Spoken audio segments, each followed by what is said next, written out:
It is back to school, and that means back to fall sports. Teens at Shawnee Mission East High School are up and at it this morning. They are already hard at work. We are talking physical and mental health for athletes this morning on the Morning Medical Update. And good Friday morning to everyone. It is August 19th. I'm Jessica Lovell, and we are live here inside the Dolph C. Simons Jr. Family Broadcast Studio. Two high-profile cases of COVID in the news right now. First Lady Dr. Jill Biden and Pfizer's CEO, Dr. Dana Hawkinson, weighs in. He also has our COVID count and more on our monkeypox cases and what we know so far. Our number one topic today is all things youth sports. Dr. David Smith, Medical Director of the Youth Sports Medicine Program, is here with me here in studio. You also serve as the Kansas State High School Activities Association Sports Medicine Advisory Committee. Did I get that right? You got it right. Oh, gosh, I was nervous about that. Okay. We are anxious to hear their new guidelines, some really important stuff there around COVID and concussion and heat-related issues. So you want to stay tuned for that.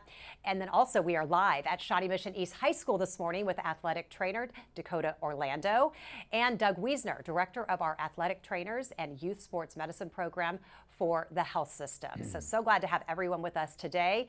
And of course, we want to hear from you out there. What is on your mind? You can send us your questions on the chat thread or via email. The links to those are right there on your screen. In the U.S., about 30 million children and teens are involved in some form of organized sports. The National Safe Kids campaign and the American Academy of Pediatrics found there are more than 3.5 million injuries, though, each year.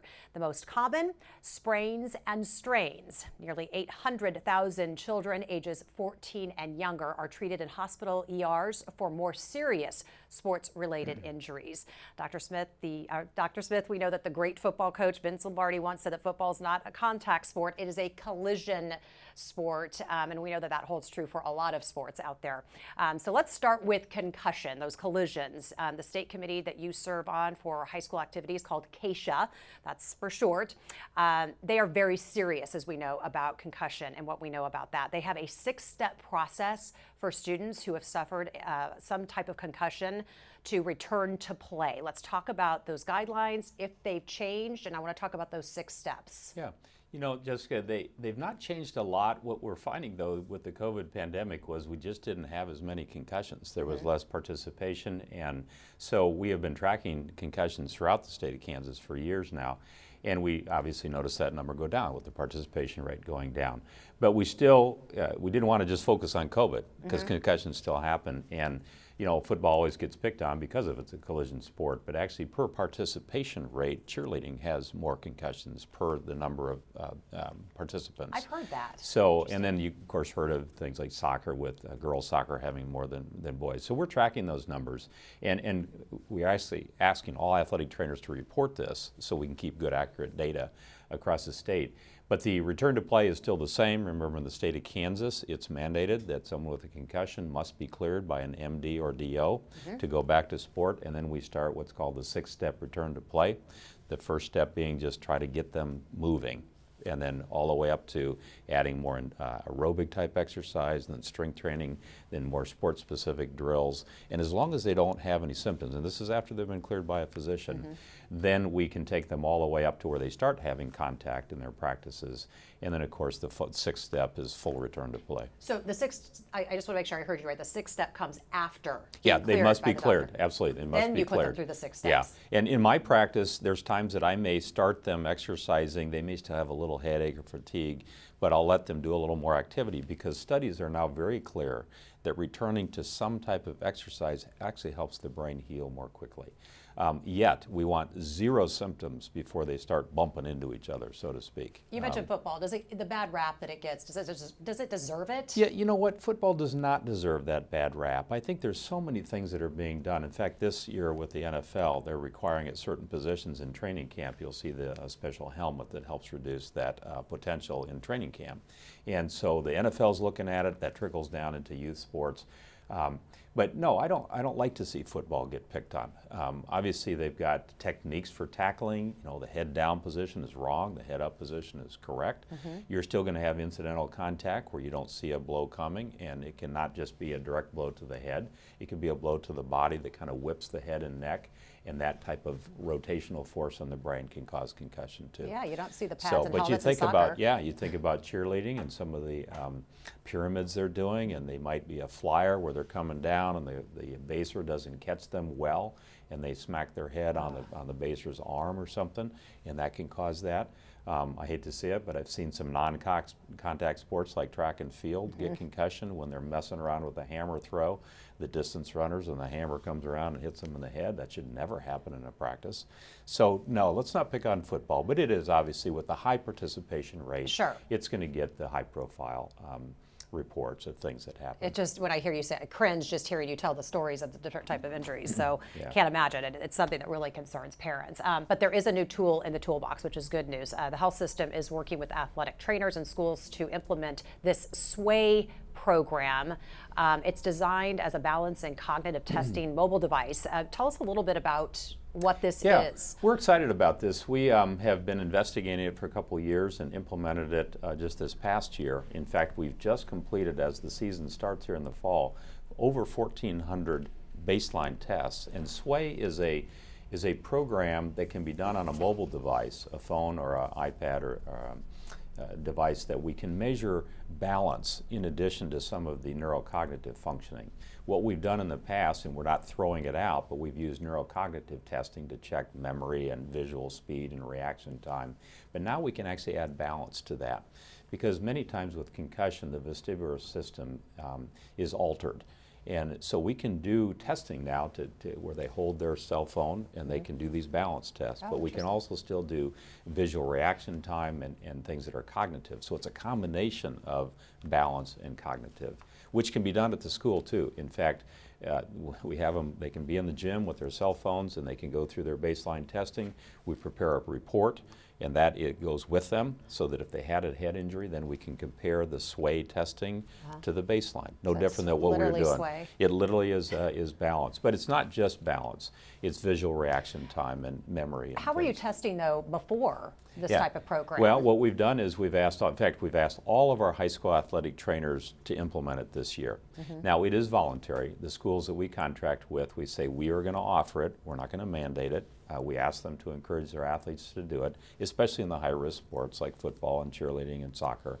And our athletic trainers have worked really hard out in the field early or end of the spring and early into the fall to get them into the gym or after school into a classroom and get them to do this SWAY testing. So then that stays in their record, and in case they have an injury, they can come in.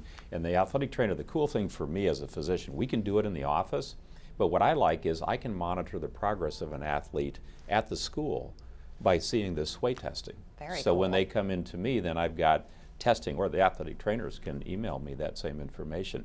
It may be a way that I don't have to see them quite as often in the office, but I can be monitoring their progress. So we're very excited about this. Obviously, we'll track it. We'll see how many we do, the utility of it. But it's not just a brand new system. It's been validated. FDA approved. Let's talk about something that concerns a lot of parents. I know students rough their way through this heat, but Keisha has new guidelines when it Yes. comes to heat. Tell us about those. Yeah, I wanted to make sure we hit on that today because we worked really hard on this. You know, in the past we would use temperature and sometimes humidity, and we do a heat index, and we try to figure out when practices should be altered based on that. Well, this year we are using the wet bulb globe temperature, WBGT. Basically, it's a device that can measure a combination of ambient temperature, humidity, wind speed, cloud cover, sun, and it can be done right there at the field where they're going to be practicing.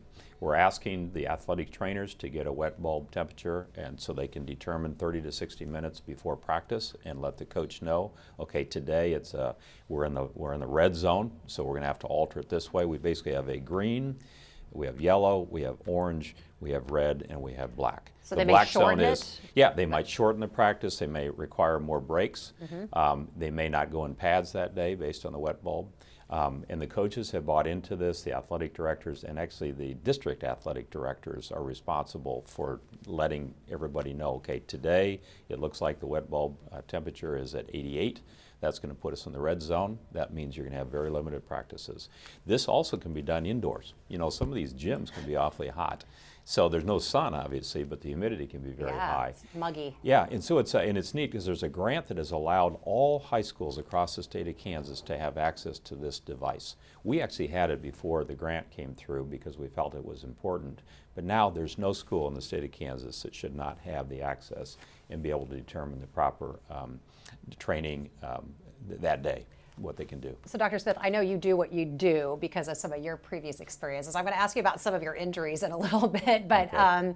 But back in the day, not that far back, Dr. Smith. It's a long time that ago. far back, but you ran, and Yeah. you said that they didn't care how hot it was outside, that you would run twice a day. Yeah, no, we started cross-country practice, and we had 2 weeks of two-a-days. We ran at 7:30 in the morning, at 4 or 4:30 in the afternoon. We did 10 miles, basically average 10 miles in the morning, 10 miles in the afternoon. And nobody checking the temperature. Nobody checking temperature. You know, obviously we're hot. They provided water, but it was when the coach said we were having a water break, not when we were thirsty. Right. And we actually back then thought, well, you know what, if you drink too much water, you're going to get one of those side stitches, so don't drink too much. I guarantee you there were times that we'd finish a practice in that heat and we'd go into the locker room with air conditioning and we would just suck down water. We'd be lined up at the water fountain. And back then they even had a box taped on the lockers with salt tablets in them. You could grab a handful of those. I mean, we didn't have any science So this was behind the that. rub dirt on it thing. Yeah, and it really was. You just felt like if you can't tolerate it, you're not tough enough to run cross country. Okay. I'm glad things have changed. Yeah, it was stupid. Surprisingly, we didn't have a lot of problems, or at least we didn't recognize. We might cramp or we might get a little dizzy. I'm sure there were times we had heat exhaustion, and somehow we survived, and I don't know how that happened. But obviously, we've gotten a lot smarter, and we don't do that anymore. All right, well, even with the best precautions, we know that at some point student athletes could still get hurt. How do we know if an injury needs to be seen by a doctor, or and certainly if a athlete needs to go to the ER? Yeah, you know, I think let's go back to concussion because that obviously is a potentially very serious injury. And if there are symptoms that are suggestive of concussion, they really need to be seen. Do they need to go right to the emergency department? We say not unless you're seeing them decline quickly. So if they've got a headache and a little dizziness, that doesn't necessarily mean ER. But it needs to be seen, preferably, I say, within 48 to 72 hours. The ideal time is within 48 because you can see symptoms that will slowly evolve with time. But if someone gets hit in the head or hit in the body and that whips the head and they start having severe headaches, they start throwing up, you know, they're not as responsive as the parent might expect, that's to the emergency department. It's very important. We don't see that often. And interesting, loss of consciousness is not always the main thing that we look at. Some people can lose consciousness for a few seconds after concussion, and that doesn't necessarily mean trigger an ER visit. But it's very important to monitor them after. And you're not that. taking chances, though, right? No, you take no chances with that. The other things you mentioned, the common injuries are strains and sprains and contusions. I have an old adage, I say, a 3-day rule. So if you get hit or you twist your ankle and it swells up and you can put some weight on it and you put ice on it, obviously if we've got some skilled athletic trainers, we want them to take a look at it.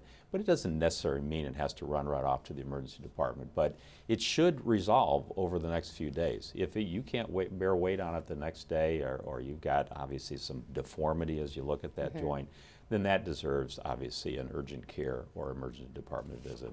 All right, we have put a bit.ly link on the screen for you to access more information about our sports medicine program here at the health system and all sorts of things that it offers for you and your family and your student athlete. If you're joining us via podcast, that link is bit.ly/MMU Sports. So check that out if you want more information. Well, besides mom and dad, athletic trainers seem to know when athletes need a break or any type of medical attention. The University of Kansas Health System has certified athletic trainers at 13 area high schools and 14 middle schools, and that is where we find Alexis Del Cid live this morning at one of those schools, Shawnee Mission East. Alexis, these athletic trainers are based at these schools and know these athletes really well, right? Oh, they know these athletes so well. I'm here with Doug and with Dakota. I was just talking with Dakota here at Shawnee Mission East High School. This is the advanced weightlifting class where all the varsity athletes come from all the different sports at the beginning of the day and lift weights. And Dakota was saying she personally knows every single one of these faces, which brings me to my first question for Doug. When you say these trainers are in the schools, they're really in the schools. How does this make a difference with their well-being?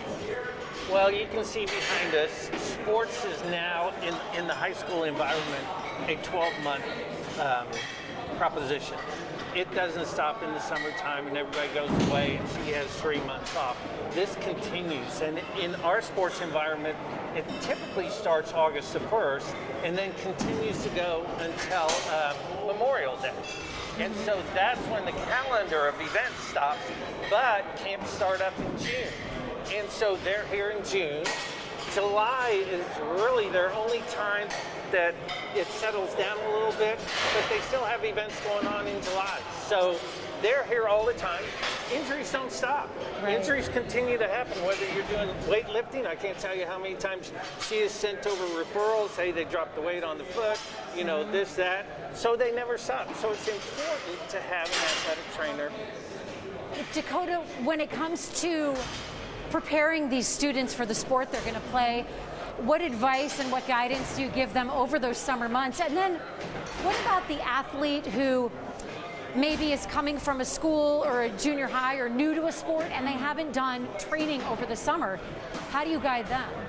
So for those who come over the summer, we always tell them, make it a commitment.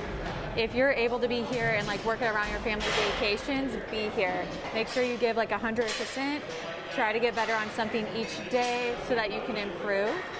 For those who don't come during the summer because they can't or they just moved, it's one of those things where you tell them like, you're going to be a little bit behind because everyone's faster, stronger than you, but you have to commit. Like you can stick it out and you will catch up. And also look to your like upperclassmen or those who have been here and ask them questions, befriend them so that you feel like you can step into that role if you need to. If you're a parent and you have a teen or a kid who's really into one sport, you might have heard people talk about single sports athletes. Mm-hmm. What's your take on a single sport athlete at a young age? So I think that's actually pretty, we like to say like detrimental to them because it's overuse and they burn out a lot faster. So an athlete who starts at a young age, they're going to be done with their sport by high school, college. They're mentally done, they're physically done. Their body breaks down, they can't handle it anymore. So it's one of those things we really advise you to do multi-sports. You don't do them all in the same season, try to spread them out. And when you are off, do active recovery. So let your body rest and rebuild. Speaking of recovery, Doug, what do your trainers do in their off time? Do they get an off season? You mentioned there's a brief period during the summer, but how do you rest them? How do you rest Dakota? You know, they do get an off time, and I encourage them, get away. Get away because on August the 1st, it's a long 11 months that you're going to go through. Yes, there's some built-in times, dead week in November, Christmas week, the state shuts everything down. But they need to get away because you can see this is Dakota and there's 30, 40 kids in here, and this fall alone you'll have close to 300 student athletes. I had 700 try out this week. 700? Yeah. So 700. Yeah. So they need to get away, right? And so we encourage them. Dr. Smith and I, you want to go to Paris, France in July for 3 weeks? Go. Get away. Do whatever you need to do. And she's a big traveler. You're That's going to why send I her say to that. Paris next summer? Well, I'll talk to Charlie about that. But yeah, we want them to get away because it's a drain on them too. I need them. Dr. Smith and I need them to be at their peak when this thing starts August the 1st, and this thing's going to go until June 30th for them. I want to ask you about mental health. Mental health is so important, and there's a special training coming up in September. In fact, it's the largest mental health in service in the nation. This is for teachers and staff where they're going to be working to develop a student mental health plan for their needs. It's called the Mental Health First Aid Training, and I think we all know first aid when you drop a weight on your toe, but what does mental health first aid look like? So this is a development thing that we actually started 3 years ago. And so we went to one of our athletic trainers, did a master's on it, and said, this is important. We need to include this in our toolbox. And so we started this 3 years ago and then got sidetracked because of COVID. And so last year we picked it back up. We developed an action plan similar to our physical emergency action plan when you drop a weight or somebody gets hurt on the field. There's an emergency action plan to take care of them. And so we developed the same thing for mental health because we know that this is a growing crisis among our student athletes. And she has to be prepared for this. And we want to make sure that she's prepared for this. And so this is the meeting on September the 6th is the biggest one with the coaches and the student athletes or the school administrators, the athletic trainers and what have you in the nation. And so we're very proud of that, but it's something that we need to make sure is in place. And we're working with all of our partner schools to put one in place to get this going and up and ready really quick. So, and the health system has a great behavioral health department. Tanner Funk does a great job with his videos. I just sat in on a QPR video last week, got some great information from that. So we have our athletic trainers sit in on those videos, take certain courses from the health system so that they can go out there and they can recognize certain situations. They're not the behavioral expert. Right. They are going to recognize it and refer it. The first line of defense. They're the first to line open of that defense. line of communication. Right. We have so much more to cover out here at Shawnee Mission East High School, and I know there are parents, grandparents, and other caregivers watching that have a lot of questions about these topics. So get those questions into us. We love questions from our viewers. We will answer those throughout this program. Jessica, I'm going to send it back to you in the studio. We'll check back with you in a few moments. Dr. Smith, we have a community question that I'm pretty sure you can answer. So Diana wants to know, we scheduled a sports physical with our pediatrician.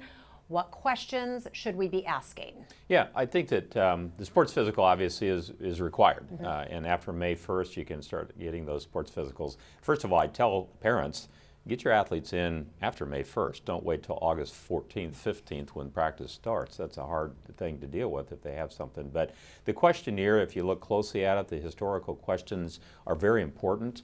We say that over 60% of problems that we may have to deal with are on the history. You don't have to do the exam. So yeah, parents should need to, I like a sports-specific sports physical. So if they're a baseball player, yes, we pay attention to the heart, lungs, and the general medical part of it. But then we ought to focus a lot on upper extremity things because that's where the potential injuries will occur. But being honest with that physical too, some people just kind of draw a line through all the no questions thinking, let's just get this done. Whereas there may be something really important in the family history with a parent or a grandparent who died at the age of 35 with a heart condition that might trigger us to be looking a little bit more closely at something. So, I hate to pick on physicians. Sometimes I think the sports physical is like, oh good, it's just a sports physical. I can get this done in 10 to 15 minutes in my office. When in reality, a good sports physical may take a little bit longer. The routine ones may go in 10 minutes, but there may be something to look into. So don't be afraid to ask your doctor specific questions. Hey, I noticed my son or daughter is sleeping a lot more than normal, or seems to, they're on their knees breathing hard where the other athletes are not.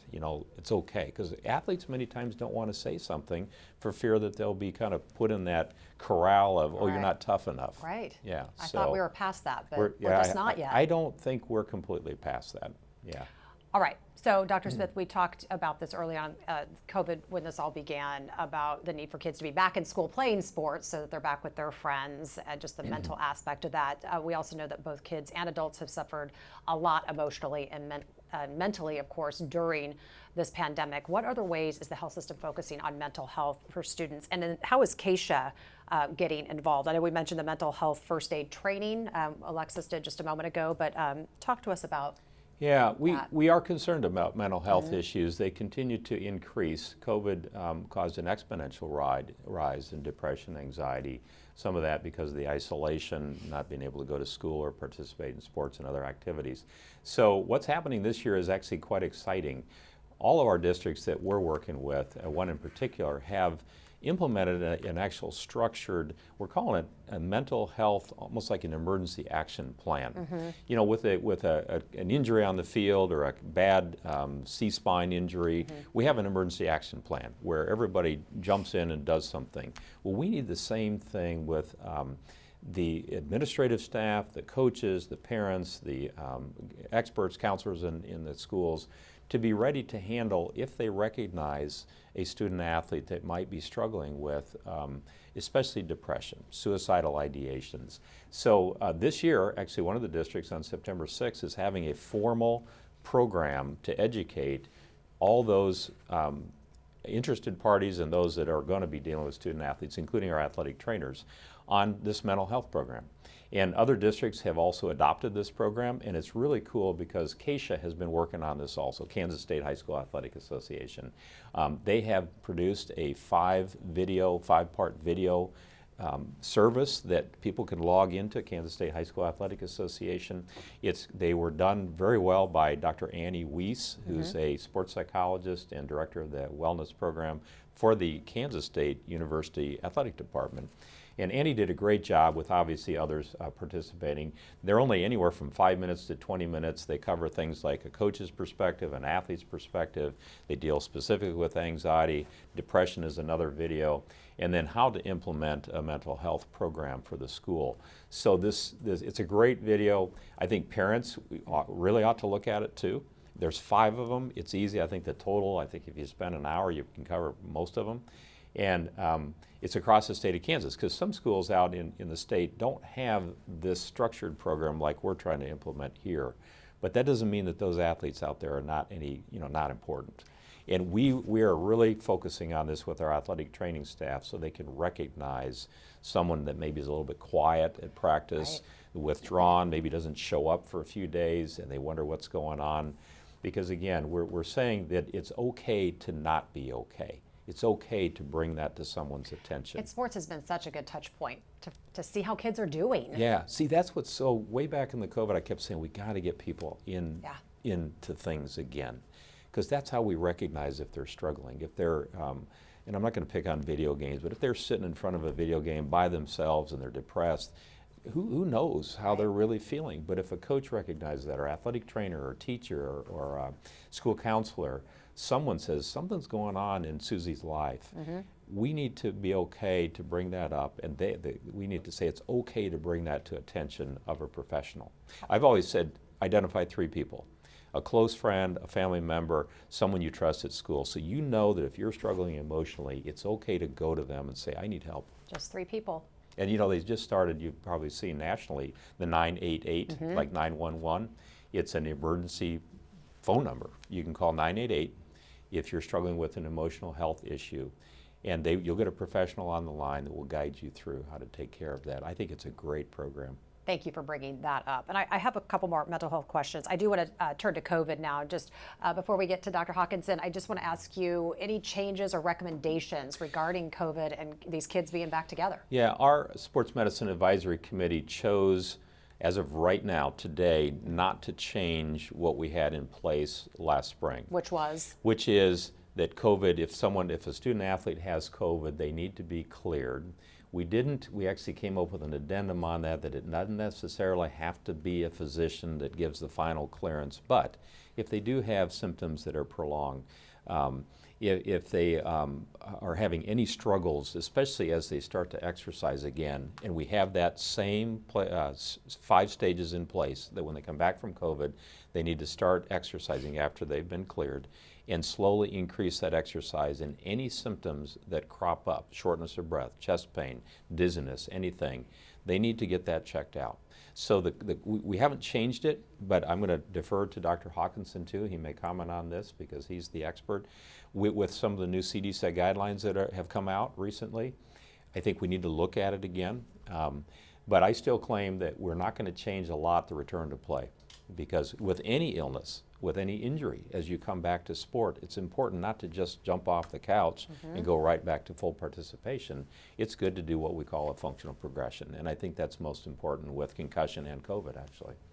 Dr. Dana Hawkinson, Medical Director of Infection Prevention and Control, joins us now with our COVID numbers and also a look at the monkeypox numbers. And Doc Hawk, we know as concerns of monkeypox grows, as we see those numbers, inch up little by little, the health system has now created a page with more information on how people can access the monkeypox vaccine and just they can learn more about all things monkeypox related. So we put a bit.ly link here on the screen. If you're joining us via podcast, that link is bit.ly/MMU-monkeypox. So utilize that if you need more information on that. But let's get to those counts this morning. Yeah, and I'd just like to talk about what Dr. Smith was talking about, and that's the fact that, certainly I think he was talking about the guidance. I think it's very important to understand the CDC guidance really focuses on individual risk, and he was talking about when can your child return, are there long-term effects. The best thing you can do to protect your child, to protect the participant, is make sure that they are vaccinated and boosted per recommendations as well. That will significantly reduce their chance of acute problems, but also those long-term side effects as well. So I think that's important. We have to continue to endorse that message. So as far as the COVID count today, we are down, which is good in those active infections, 21 active infections, 3 in the ICU, still 3 on the ventilator as well. Of those ICU patients, 28 in that recovery period. But Jessica, I think the good thing is if you look at the New York Times, the Washington Post, I really think we have peaked as far as reported cases, but also hospitalizations. And I think that is a trend. There is a good trend now of those decreasing numbers. So overall, that is a good thing. In general, as we continue to move into the weekend, understand that, but also understand right now the dominant variant continues to be BA.5 in the United States. Second behind that, probably about 20% or so of isolates are the BA.4. So right now, we haven't really seen any other new variants identified that are of concern here in the United States or around the world, but of course we'll keep monitoring for that. I would suspect that any new surge would involve a new variant that is identified. So, Did we hit the monkeypox numbers? Yeah. We did? Okay, sorry. I was looking at community questions, so I just wanted to make sure we got those in today. So monkeypox, yeah. So still, there are over 14,000 cases in the United States. You can see the numbers for Kansas and Missouri remain quite low, which is always a good thing.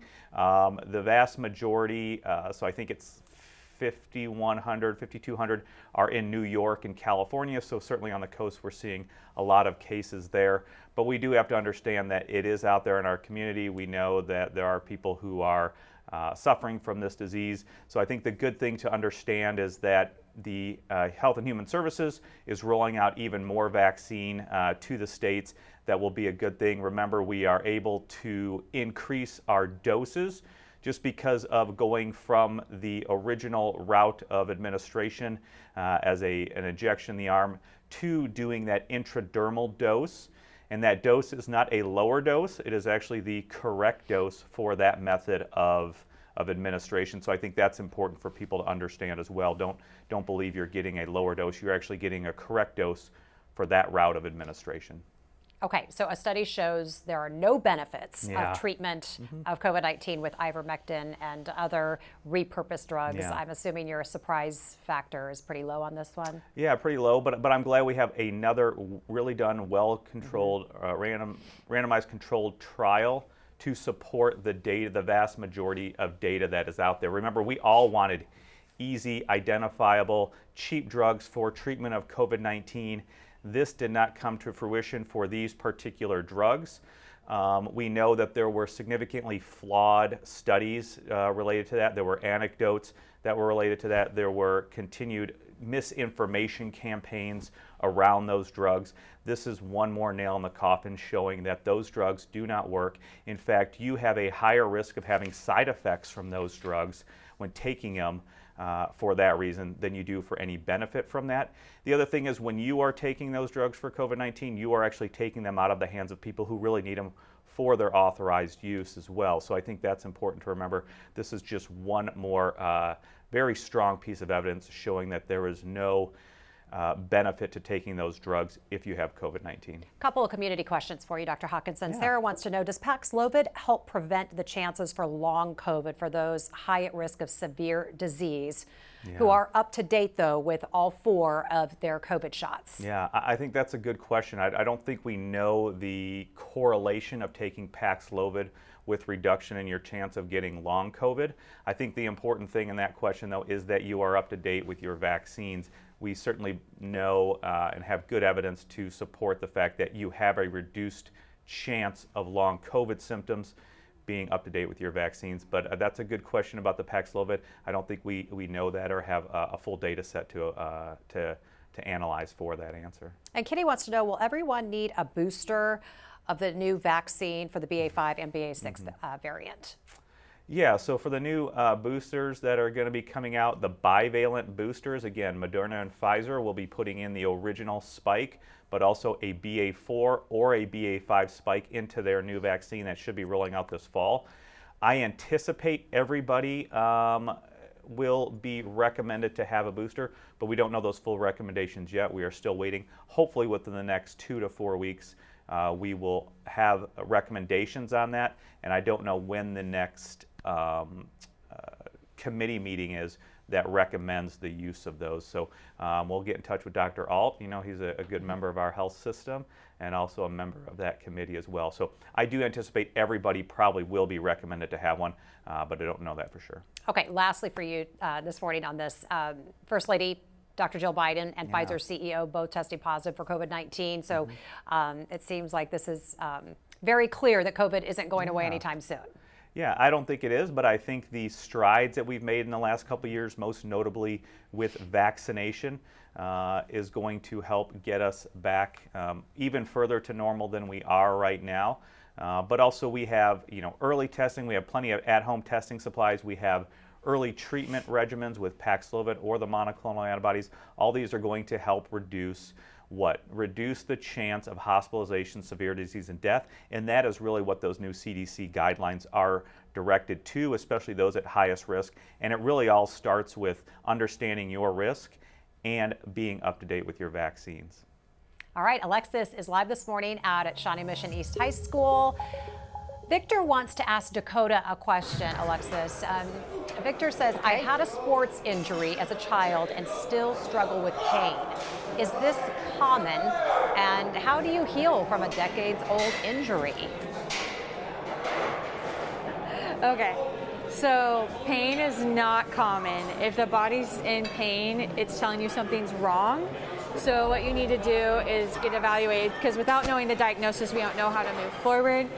Once evaluated with your diagnosis, then you can have a treatment plan, whether that be rehab or anything else. So definitely get that evaluated. Is there hope for someone to recover from a decades-old injury? Yeah, there is definitely hope, but you want to know what it is. Are we in like the arthritic stage, or are we still good, so that we're able just to work back into a life without pain?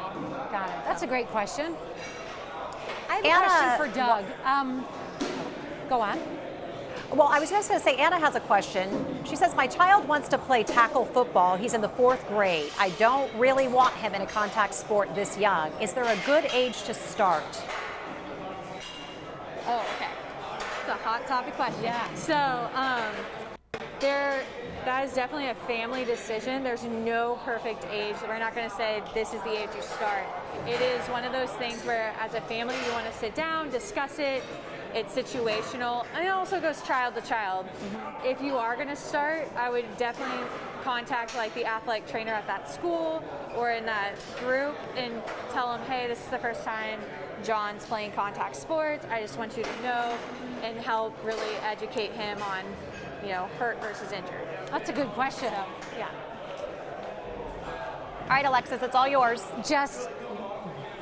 Well, my question for Doug was about mental health again, because back in the 80s and 90s, when I was in high school, which makes me feel very old, like I should have a cane, we didn't talk about mental health for athletes.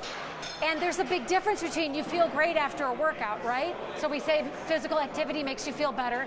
But for student athletes and professional athletes, it's a whole different ballgame when it comes to the stress you feel playing at that level. So How do you recognize that? You have systems in place that you were telling me about where Dakota knows what to do if she spots something like that, or they know to reach out to her. Right. So, yes, we didn't talk about it in the 80s. We certainly, when I went to high school in the 70s, 70s, 80s, 90s, we didn't talk about it in the early 2000s. We probably didn't talk about it until recently. And was it Simone Biles that brought it to the forefront after the Olympics? well, we saw that definitely in Simone Biles, but we started seeing that the athletics trainers, Dakota knows her athletes here. She knows that personality right over there. Her biggest giveaway is when that personality starts to change. They start coming in, they're not sleeping right, they're not eating right, they're lethargic. She knows that personality. And so we give them the education to go out there to help recognize that. And so, yes, Simone Biles is a big name in our community itself. Willie Gay came out a year or so and talked about mental health issues and what he was going through. So yeah, we have our professional athletes now talking more about it, which will lead to our collegiate athletes talking more about it, into our high school athletes talking about it. But the greatest gift is having an athletic trainer out there who knows these personalities and goes, that's not you. Which brings us back to the benefit of having someone like Dakota in the school with this personal relationship Correct. to the people. Correct. Because she's going to go over to the head coach and go, Joe's not acting right. Are you picking up on this? Yeah, I kind of noticed that too. And now all of a sudden you have, somebody corroborating what you're thinking, and now you go over and you do, we took a course called QPR over the summertime, all the athletic trainers, question, persuade, and refer. And so you sit down and you question, are you okay? Is everything good? No, I'm not.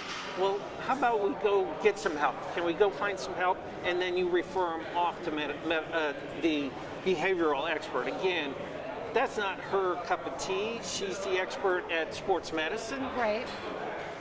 Then she's going to push it on to the person that's supposed to be taking care of it. You know who to take that concern to help that student get some help. I have a question. This is on behalf of all the parents who are watching. I got a 15-year-old, and if it was up to him, he'd eat nothing but Fruit Loops and Takis for every meal. It's disgusting. So how, as parents, can we possibly stop the kids and help guide them, stop them from eating all that junk, and help guide them towards healthier choices? I mean, at 15, it's really hard to stop your child, your teenager, from getting a hold of all that junk food. So really utilize your athletic trainer and your coaching staff, because how I try to educate this crew here is whatever you take in is how your body performs. So if you're taking in junk food, you don't have long-term energy and you're depleting your storage. If you want to perform at a higher level, you have to eat at a higher level. That kind of thought process, you want to fuel your body for long-term exercise, strength, conditioning, things like that.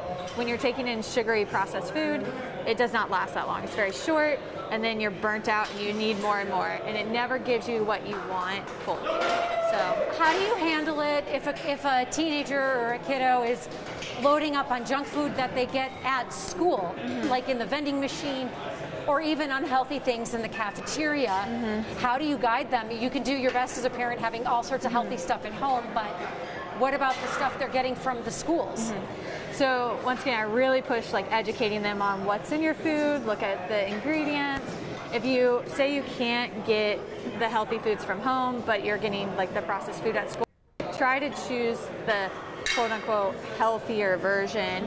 So Lay's potato chips, it's potatoes, oil, and salt. Very low, but at the same time gives you the salt that you need. And since school lunches have low sodium, if you're an active athlete, an individual, you need that salt. So we also preach, put a little salt on your food so that your sodium helps you with your hydration. Really interesting. This is great stuff. Jess, I think what we've all gathered from this is that it's okay to eat Lay's potato chips. Yes. Well, the other thing is parents practice what you preach. Yes. So. Yes. That's very good advice. I'm going to send it back to Jess in the studio. I know you have a lot of community questions coming in, and this is such a big topic for parents watching. Well, the idea, I guess, is to get salt in your diet. We were just talking about pickle juice. Dr. Hawkinson said he used pickle juice. Is that a real thing? Are you giving us bad advice? Because No, it that actually was sounds the pretty old- good. It's real advice, the but I old hate pickle football. juice. Okay. If you put that in me, I'd rather So you're be going to stick dead. to the potato chips? So I like Pretzels. Pretzels. You know, was they don't the- have a lot of fat, a lot of salt. Chocolate milk has been proven to be a good supplement because Okay. it's high in protein. Just don't overdo Got it. a little bit carbohydrate. So there's a lot of ways that you can find out in that child, what do you like?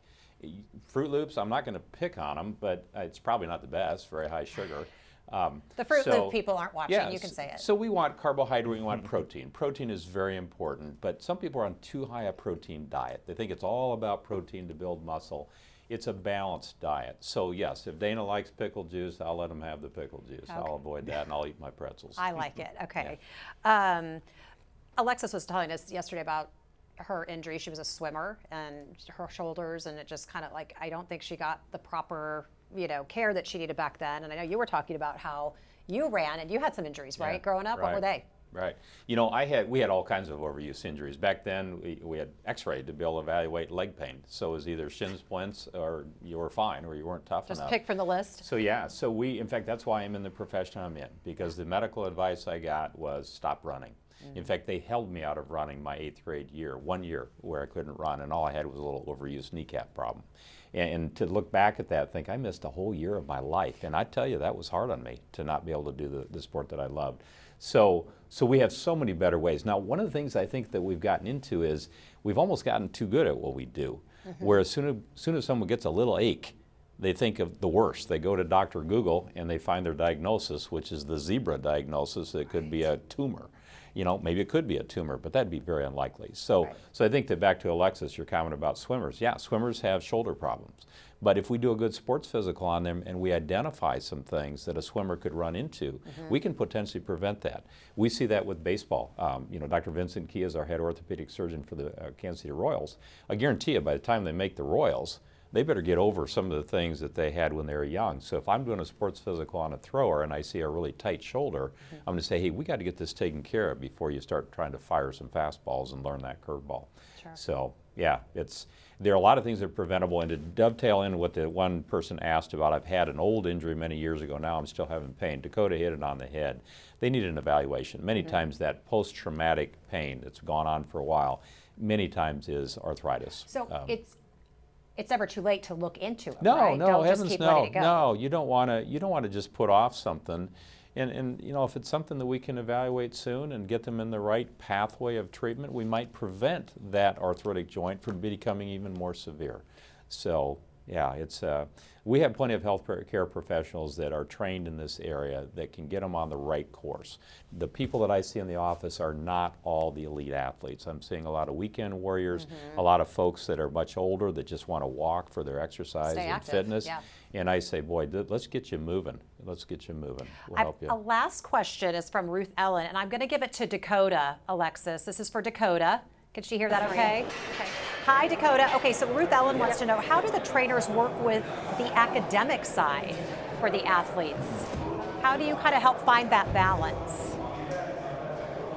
So the question is, how do you find that balance with the academic side and the teachers working with the players and the trainers and coaches? So for being in the school setting, for me, I don't call them out of class. The only time that kids can get out of class to see me to do rehab or anything like that, they have to have all their grades up to C or higher. That's my standard. And then they can't have any attendance issues that day. So, that trying to keep them focused on their schoolwork. And then when they come to me and they just feel so overwhelmed with school and athletics, we really have that mental health talk about maybe today we should focus on what we can control. And right now we're in practice for an hour and a half. We can do that, and then we're going to go home, we're going to eat, we're going to shower, and then we're going to focus on homework and do as much as we can. They also have what's called seminar here, where it's academic work time. During those times, it's 2 times a week, Tuesdays and Thursdays. Make sure they get with that teacher and work with their, current project. So I really just break down and we talk through what's the best avenue for them so that they have the confidence to move forward. I have have a question for Dakota. Jess, do you mind if I ask a question here? Please do. I had heard Dr. Smith saying that he had to stop running for a little bit. Would you actually advise a student athlete to stop their sport for a bit if they're injured? Because that sounds so foreign to me from a different generation. It was not an option to stop. That would have been seen as like quitting or weak or letting down the team. I would have been embarrassed to stop swimming. So we usually try not to say the word stop. We do modified practice or modified activity. Also, this goes on, we're working with the doctors as well, especially with our health system. If the doctors are like, hey, they have to sit out for some time, perfectly fine. What can we do to keep them involved with their sport though, so that they don't feel ostracized and feel alone? So if they are completely out because the doctors pulled them out, how can we make them, swim? Okay, can you be the timer? Can you help with time trials? Can you help the dive coach with scoring? Things like that, so that they still are there at practice, involved, and they don't feel like they're missing out. There are things that we can do to help modify and work around the injury for those athletes. It's interesting. The level of awareness is so much greater now than it was in years past.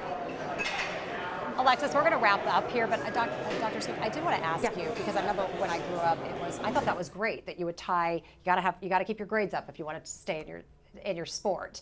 But now recognizing the mental health behind, now you got to keep up your grades, and now you got to stay out on the field, and you've got to perform at such a high level on both sides. So what's the good, bad, and the ugly with all that? Yeah, boy, I tell you, there's good, and thank you, Dakota, for mentioning. I say academics comes first, and obviously some students are just not really academicians, but they still need to keep the grades up before they can participate, or at least do some of the things like get pulled out of class. But you know what? I do think there's a lot of pressure on student athletes. It's hard for me to watch the only one that gets the awards or the winners, those that are really successful, when you got all these others working just as hard. They just don't maybe have the gift of that sport, and yet they want to participate, but they're just not that good. So we have to be careful on how hard we push, and I'm picking on parents. I've been a parent of 4 children now, 2 grandsons. And I hope that my wife and I balanced it out. So we encouraged. I used to say, let's find things that you like to do and do them. And yet don't just quit in the middle of it. I use the term, you never quit, you can retire from something. But if you retire from something, you're going to add something else to do. And let's find something you enjoy. We want these athletics and activities to be enjoyable. There's so much benefit to be involved with sports and other activities. But boy, if the percentage of students that go on to be a Patrick Mahomes or a Brady Singer pitching for the Royals or a Simone Biles is exceedingly small. My dream was to be Jim Ryan and go to the Olympics and win a gold medal. And I realized, by high school, you know what, it's not going to happen. And here you are sitting with me. Well, I know, and I guess as I tell my kids, I suppose if I really had pushed it, maybe I could have been a really good basketball player or something. But the reality is, we got to balance out their lives, help them realize that a gold medal or a trophy or a state championship or an NCAA championship or a gold medal in the Olympics, that's all great. But very few are going to reach that level. Right. And it's okay to do things, try things, and be active. It's so important for mental health, physical health, being involved with social peers and so forth. So, well, hopefully this makes you feel good. One of our viewers said that Dr. Smith is one of the best doctors around. Oh, so man. Hopefully that feels better than being out on the basketball court. That humbles me. It does not give me, I tell you, I really enjoy what I do, working with people to be active. And I use this old saying that, you know what, if water stops moving and gets stagnant, it stinks. Yeah. And my job is to keep people moving. They may not be a roaring river with whitecaps and everything in rapids, but if they're moving down that canal, or they're moving, and hopefully that translates into a lot of positive things for them. So, yeah. Great message. We went really long today, but I just felt it was worth it. I love having you in here with us. You always have great things to share, and it's just such a really important topic as we head back to school. So I want to get our final thoughts. Alexis, I'm going to start in the weight room with you and your guests. All right, let's start with Doug as we wrap up this special program. What are your final thoughts, and what would be the most important message to parents who are watching? Well, I think the important message is be aware of what's going on with your kids. And a lot of times myself included. I have a now almost 26-year-old, but she was a competitive softball pitcher. And every year I irritated her because I said, do you still want to do this? Do you like doing this? Is this still fun for you? Dad, will you quit asking me that? You ask me that every year. Yes, I love this. Go talk to your kids. Don't get away from them. Don't assume things because they may be hiding things that you don't know. It's right there in front of you, but it's kind of like parents watch them grow up. Grandparents see them every now and then and go, oh my gosh, look at this. And so little subtle things that are right in front of parents can be missed. And so talk to your kids, always talk to your kids. You know, if there's an issue, talk to the people that are around them. Talk to the athletic trainer, talk to the coach, you know, talk to the counselor. That way we prevent something catastrophic happening, you know, mentally wise. Dakota, what about you? I would say overall, use your athletic trainer. We're here to protect and help your child, you know, move forward. So if you have any questions, reach out to us. If when we come up to you, don't, you know, it's not the end of the world. We just sometimes have concerns that, like, have you seen this? You know, have you noticed this at home? How can we help you? We're really just another tool in the parents' toolbox. And we have a great connection with our doctors, so we see them here. We're able to communicate with the doctors at the hospital so that your child's getting the best care that they can get. And what a great reminder from Doug to ask your child, are you still having fun? Yeah. It's such a basic question, but so important for them to still be having fun in what they're doing. Right. Jess, back to you. All right, Alexis, thanks so much for being out there live with us today.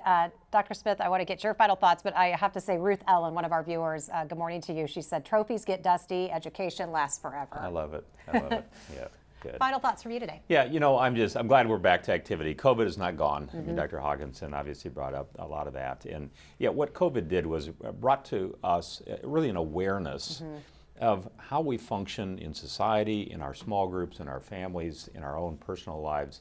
And I think that as we move forward and hopefully come out the other side of this, we can remember that let's not just be selfish and look at ourselves. Let's look at those around us. So mental health is going to be the real focus this year, in my opinion, in sports medicine. That we need to be aware of what could be impacting a student athlete. And not just an athlete, but a student. You know, remember, we talk about the athletes we're dealing with, but I care just as much about the students in these schools. And the person that grows up. And the person, and their parents that are going through a lot, and our nation that's going through a lot.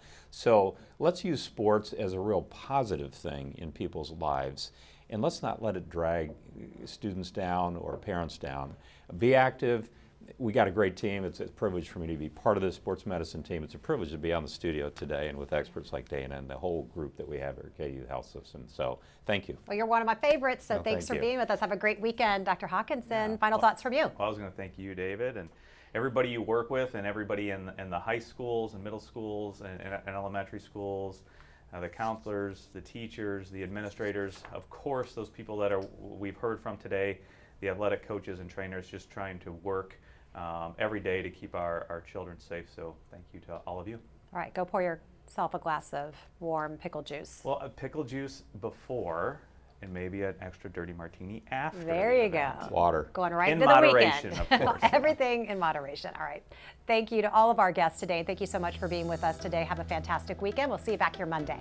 That loss of smell might not be COVID. A new study finds it could be a warning sign of dementia.